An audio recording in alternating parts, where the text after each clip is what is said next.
일 이전에 손흥민 선수가 입고 뛰는 유니폼이 바뀔 것이라는 확실한 소식이 터져나오기 시작했습니다. 프리미어리그 역사상 가장 많은 합작골을 만들어낸 케인이 뛰는 독일 분데스리가 바이에른 뮌헨으로 이적할 것이라는 거의 확실한 뉴스가 곳곳에서 흘러나오고 있는 건데요. 그동안은 소문만 무성했지만 이번에는 진짜라고 합니다. 최근 손흥민 선수가 맨유와 접촉하고 있다는 소식이 들려온 뒤 구단에서는 징계성으로 손흥민을 벤치에 앉히는 우를 범했는데요. 결국 소니는 토트넘과 특별한 관계에 있는 뮌헨에서 스카우트 될 것 같습니다. 물론 소니에게 뮌헨이 최고의 선택지는 아닐 수 있습니다. 손 선수는 독일에서의 시간에 대해 인종차별이 너무 가득했던 힘든 기억이 가득하다라며 치를 떨었던 인터뷰를 할 정도로 힘들었다고 하거든요.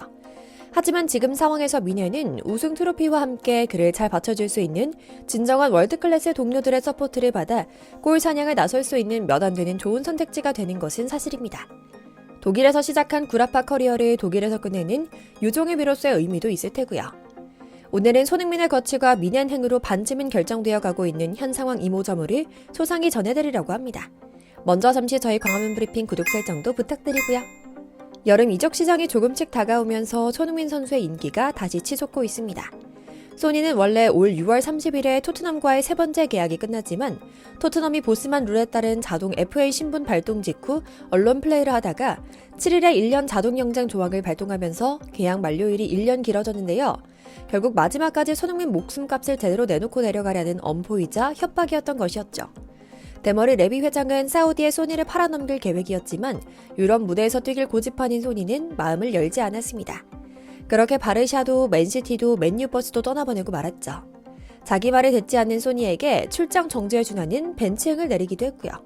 하지만 결국 케인을 매개로 전략적 동반자적 관계를 갖게 된 바이에른 뮌헨행 열차가 도착하게 됐습니다.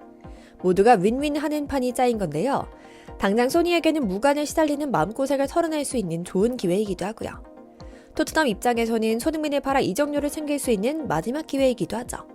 그리고 놀랍게도 뮌헨 입장에서도 혜택이 가득한 선택지입니다. 소니는 요즘 들어 경기력이 들쭉날쭉하다는 논란이 생겼지만 사실 경기 흐름을 보면 동료들의 낮은 수준 때문에 발생하는 일들이라는 것을 알 수 있습니다. 소니의 여전한 스피드와 드리블, 득점력은 충분히 파괴적이며 자연히 맨유, 맨시티, 바르샤 등 빅클럽의 그를 탐내는 방증이기도 하죠. 여기에 더해 소니가 뮌헨으로 갈 경우엔 별도의 적응도 필요 없다는 것이 큰 이점이기도 합니다. 소니는 2009년 함부르크 유스팀에 입단하면서 구라파 커리어를 시작했는데요. 적지 않은 인종차별을 당했다며 아픈 시절을 고백하기도 했지만 익숙한 독일 문화와 유창한 독일어는 소니가 뮌헨에서의 생활에 곧장 적응할 수 있는 힘이기도 하죠. 뿐만 아닙니다. 손흥민이 연봉 180억 원으로 토트넘에서 1위이긴 하지만 뮌헨에선 가성비 넘치는 윙어로 각광받을 수 있는 수준이기도 하고요. 그런데 여기에 더해 무엇보다도 뮌헨 에이스로 자리 잡은 케인이 그 누구보다 손흥민을 기다리고 있다는 점도 한몫합니다. 사실 손흥민의 바이에른 뮌헨 이적설은 정말 특이하게도 팀의 간판스타 해리 케인의 뜬금없는 발언으로 시작됐습니다. 다른 자리도 아니고 구단 쪽까지 함께한 팬미팅에서 케인은 바이에른 뮌헨으로 데려오고 싶은 선수가 누구냐는 질문을 받았을 때 단 한치의 망설임도 없이 곧바로 소니라고 대답했거든요. 케인은 이어 손흥민과의 관계에 대해 깊은 애정을 표현하며 강하게 말합니다. 소니와 나는 토트넘에서 최고의 파트너였다. 경기장 안에서도 경기장 밖에서도 정말 좋은 친구였고 우리는 함께 잘 맞았다. 개인적으로는 돌아오는 고향 분데스리가에서도 스스로 그리고 나와도 매우 잘 맞을 것이라 믿는다고 말했죠. 그리고 곧바로 이 소식은 대서특필됩니다. 그냥 가벼운 인터뷰도 아니고 단장과 감독이 모두 참여한 팬미팅에서 나온 발언이기 때문에 절대로 사전에 합의 없이 막 발언할 수 없는 상황이었거든요. 그리고 당연히 현지 언론에서도 기사를 쏟아냅니다. 아벤트 짜이퉁은 케인이 뮌헨의 단장 막스 에베를에게 손흥민 영입을 정식으로 건의했다. 손흥민은 내년 여름 토트넘과 계약이 만료되는 데다 케인이 요청하는 사항들을 무조건 다 받아주는 암묵적인 룰이 있어 그 가능성이 더 높아지고 있다. 특히 케인과 합이 잘 맞는 증명된 기록이 있다는 점도 매력적이다. 마침 코망, 그나브리, 사네 등 월드클래스 윙어들이 일관되게 케인이 받쳐주지 못하고 들쑥날쑥한 경기력을 보이기 때문에 새로운 측면 공격수 영입을 적극적으로 검토하고 있었기 때문에 손흥민의 이름은 영일 리스트 최상단에 위치해 있다라고 보도했죠. 그리고 손흥민의 뛰어난 기량과 다양한 포지션 소화 능력은 뮌헨이 원하는 공격 다변화에도 완벽하게 부합합니다. 손흥민이 왼쪽 측면에서 뛰는 것이 일반적이지만 토트넘에서 중앙 공격수 손톱으로 뛰면서도 효과적인 플레이를 펼칠 수 있다는 것이 증명된 선수거든요. 케인과의 합도 절대로 무시하지 못하는 장점입니다. 케인은 심지어 1년여 전부터 소니가 많이 그립다, 소니 생각이 많이 나는 플레이였다. 요즘도 계속 후선 동료 선수들에게 소니처럼만 플레이해달라, 소니처럼 패스해달라 라고 주문한다 라는 인터뷰를 하기도 했는데요. 여러분도 잘 아시는 것처럼 토트넘 시절 해리 케인은 손흥민과 이른바 영혼의 단짝이었습니다. 둘은 프리미어리그 역사상 가장 위력적인 공격수 콤비이기도 했는데요.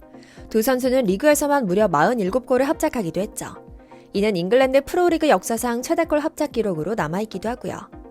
2위는 그 시절 드록바와 램파드가 합작한 첼시에서의 36골인 것을 보면 웬만해선 47골의 손케 듀오 골 기록을 넘기긴 쉽지 않을 것 같은데요. 그만큼 손흥민과 케인은 눈빛만 봐도 통하는 사이였다고 볼 수 있죠. 제보 기록 역시 어느 한쪽으로 치우치지 않았습니다. 손흥민이 케인의 패스를 받아 24골을 넣었고요. 케인은 손흥민 도움으로 23골을 추가했습니다. 쏜살같이 달리는 서로에게 패스를 찔러주는 장면은 금주의 하이라이트를 항상 장식하기도 했고요.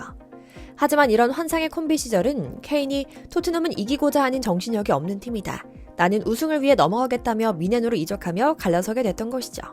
그런데 사실 이런 손케 듀오 골 기록은 손흥민의 헌신적인 플레이 덕분이었다는 것을 당시엔 그 누구도 알지 못했습니다.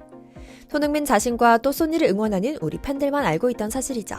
그리고 이른바 손흥민 억제기로 오랜 세월 손흥민을 이용해 상대편 수비수 미끼로 사용하며 자신에게만 몰려오는 패스를 소위 주워먹기 해온 해리 케인은 이적하자마자 당일에 교체 출전한 독일 축구리그 슈퍼컵에서 미넨은 의문의 패배를 당합니다. 이어 독일 축구협회 포컬에서도 일찍이 조기 탈락했고 작년에는 수십 년 만에 분데스리가 역시 우승을 놓쳤죠. 심지어 손흥민 자리에 경쟁자로 점쳐지는 사네와 코망 등 연봉 300억 원 안팎을 받고 있는 선수들이 부진해 매물로 내놓았다고 하니 여러 퍼즐이 짠짠 맞춰지고 있기도 한데요. 결국 악랄할 정도로 짠돌이인 레비 회장 때문에 상대적으로 합리적인 주급을 받고 있는 손흥민이 영입하는 것은 미넨 입장에서 경제적 부담을 줄이면서도 공격력을 강화하고 팀의 스타 케인의 요구사항까지 들어주는 일석삼조의 효과를 낼 수 있는 것이죠. 그리고 우리 팬들 입장에서도 이건 나쁜 선택지가 아닙니다. 손흥민 선수가 바이에른 뮌헨으로 이적한다면 뮌헨의 아이콘이자 역사적인 선수들과 어깨를 나란히 하게 되는 순간을 의미하거든요. 손흥민은 7번 유니폼을 입고 케인과 함께 다시금 손케 듀오의 완벽한 조합을 이룰 수도 있죠. 준우승에 그쳤던 챔피언스리그 우승을 그릴 수 있는 가능성도 급속도로 높아집니다. 케인의 공개적인 발언과 뮌헨의 공격진 개편 필요성, 손흥민의 계약 만료 시점 등 모든 요소를 고려했을 때 이적은 완전 대박인 상황인데요. 지금처럼 뭐만 하면 손흥민 핑계를 대고 경기장에서 교체 아웃 시켜버리는 상황을 벗어날 수 있는 좋은 기회이기도 하죠. 하지만 모든 문제를 차치하고 바라는 것은 하나입니다.